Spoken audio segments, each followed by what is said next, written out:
So here Tico was trapped and lost his leader to this Thoros guy. And me and Spartan decided to go ahead and give it a try ourselves. So I'm already getting myself ready, popping my army attack boost, army size boost, and making sure that I put in my right gear. And I'm also letting them know where I'm going to port, because a lot of times people tend to port into the same spot and then it kind of messes up your timing. So I was making sure that everything was right, my talents, my gear, and all of that before we go ahead and port and do our little simultaneous solo attack. And we also didn't know what to expect, so it was gonna be interesting. But before all of that, have you played Raid Shadow Legends? If you haven't, it is the perfect time to go ahead and download it. Link is going to be down in the description. If you have a love of collecting heroes, progressing through a game, and collecting items, this is the game for you. Not only are the graphics amazing, the battle animations are top notch, and there's so many different combination of heroes and items and combos that you can do and unlock that the possibilities are endless in this game. It is up to you to find the best combination and go out there and progress in the game your way. Raid just released the Artifact Forge, where you can save time and craft artifacts directly, as well as a whole new advanced quest system with amazing rewards. And that's not all, they also will be bringing some amazing new champions, and they're developing the amazing looking Doom Tower as we speak. And not only that, if you use my link in the description, every new player will get an exclusive welcome pack that contains 50,000 silver, 50 gems, 5 mystery shards, 1 energy refill, 1 day experience boost, 1 clan boss key, and a free awesome champion, the Hex Weaver, that's right on your screen. That's right, you get this cool looking hero right off the bat. You will find the rewards in your inbox for the next 30 days. So don't delay, go to the link in the description and download and play Raid Shadow Legends today. Now back into the action, I'm gonna go ahead and go ranged. Spartan is actually gonna go cav, so at least now I know where he's going to port.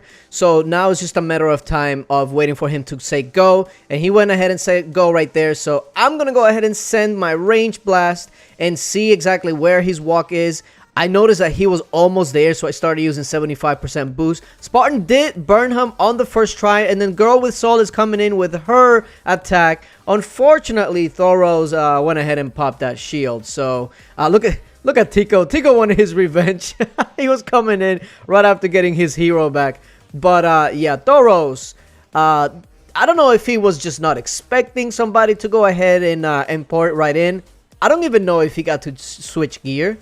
Honestly, I don't care, because it looks like our hit was really nice, and Spartan got the burn on the very first hit. So I want to go ahead and take a look at this. So when I hit him, he had just over 2 million troops left, and I pretty much wiped most of it. 1.4 million on that. This counter research is definitely making damage go through the roof, especially if you're able to counter the front line. So that's pretty damn crazy. But one thing that I definitely will say is that the order in which we went was almost like we knew exactly what he had, but we were kind of just going in blind. But it worked out perfectly because Spartan went calves, and since Spartan went calves, that wiped out his infantry that he had. And then since I went range, I was able to wipe out the cavalry frontline that he had and then get through his range. So if it would have gone the other way, my solo attack probably might have failed. Just because I would have been going range into infantry.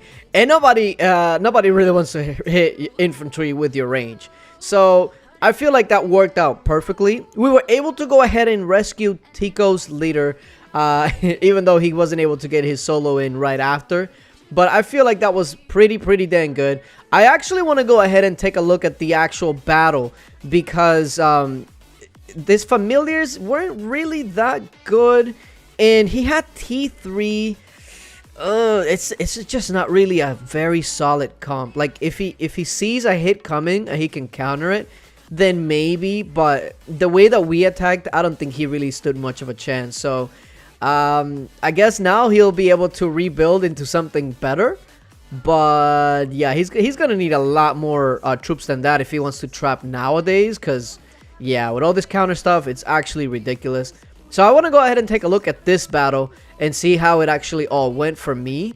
And there is actually something that I want to point out, because it's just very, very interesting. He gets all of his familiars going right here, right? But notice that my range is gonna take out most of his calves before they even get there. Like, look at this. 2 of their squads is pretty much taken out by the time they actually reach my range. So at that point, you really don't have much chance.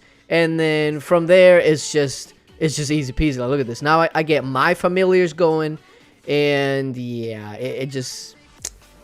it wasn't gonna be a good time for him. He did have some decent heroes at least. He didn't have like some worthless heroes. So in that, it's not bad. But if you're a player that's like a solo trap, etc., the one thing that you're gonna lack a lot now is not only the counter research, but the familiars. Your familiars are probably gonna be pretty lacking. So that's the one drawback. Unless you go like tier 5 and, you know, spend thousands there. But yeah, I'm not really seeing a bunch of solo traps doing that unless it's like one of those super all mythic gear, etc. So I don't really see that. But in that battle, I don't know if you guys really noticed, but matter of fact, I'm gonna go ahead and show it back, because the familiars made such a huge difference here. And not only that, but also the hero squad damage did so much damage, and a lot of people don't really focus on that. And I'm gonna go ahead and show you. Okay, like, look, there goes my heroes doing their hero squad, and I want you to take a look at how much they drop right here. Look at this. It goes from 93 all the way up to 80 in a matter of like a second, just because those were my heroes doing their squad attack. And that is a lot of damage. And then take a look at the familiar. It goes from 68%, 1.667, and then boom, already losing what, like almost 100k troops just from that familiar attack. And keep in mind that this is with somebody that doesn't have a lot of troops. The more troops you have, the more that familiar would actually do. So these familiars, the T5 familiars, the counter research, etc., they do so much damage. So now, in order for you to be a successful solo trap, you have to be like at least in the 120 to 130 million might range just to be able to take a couple of hits simultaneously, because there's just people are just being able to hit so powerful now that T2, T1 comps, etc., with a little bit of sprinkle of T3, it's just not gonna work. So solo traps, your days are getting much, much harder, and rally traps are not sitting much better. So yeah, appreciate you guys for watching, and until later.